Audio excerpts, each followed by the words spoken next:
nó ngày số đây bông bông thay con nè mẹ tập tròn tròn nâng mà bằng hai nhân tật ọc nia thà tá camera rồi bỏ EZV nâng ai trở lại resolution nằm bây thua ca record man đây được on tạo nhưng mà mơ tật ọc nè cho nên tin ní bông ôn ai khơi như nè bạn mà nghe chụp tình máu cứ dân ai mơ resolution bọc camera nó cứ nó lơ icon man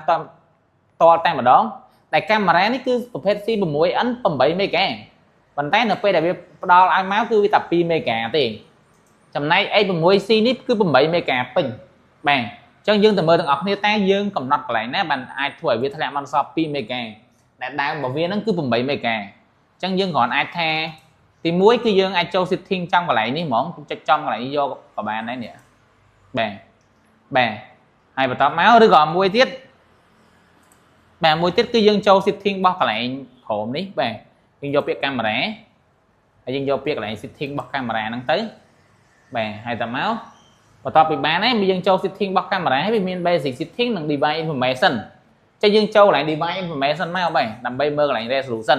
នេះអញ្ចឹងវាមាន2 resolution ហើយនិង frame rate អញ្ចឹង resolution នេះយើងអាចកំណត់បានហើយបាទអញ្ចឹងវាមានកន្លែង resolution របស់វាបាទ2មេ3មេហើយជាមួយនឹង8មេចឹងយើងចង់បានមួយណាក៏បានដែរដើម្បីធ្វើការ live view ឬក៏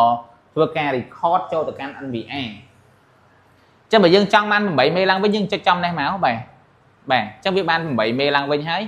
frame rate ក៏យើងអាចសេរីបានដែរបាទពី8 10ហើយ12បាទយើងយក12 frame rate មកបាទហើយចុះមួយទៀតនេះចំពោះអា H6C នេះ H6C នេះវា 4K ស្រាប់ហើយឃើញទេបាទ12 frame rate ស្រាប់ហើយយើងចង់តម្លាក់វិញក៏បានដែរលាក់មក2មេវិញក៏បានដែរតែយើងអត់ចង់តម្លាក់ទេព្រោះយើងដាក់កាមេរ៉ា 4K គឺដើម្បីមើល 4K ជាមួយនឹងការ record 4K បាទប៉ុន្តែគ្រាន់តែចង់ប្រាប់ថាកន្លែងនេះគឺយើងអាចតម្លាក់កន្លែងបានអញ្ចឹងដូច្នេះបាទប្រាប់ត្រង់សូមអរគុណអ្នកទាំងអស់គ្នាបើសិនជាមានចម្ងល់អីបងប្អូនអាចតាក់ទងជាមួយនឹង Technical Service ដែល support នៅកម្ពុជាបានបាយបាយ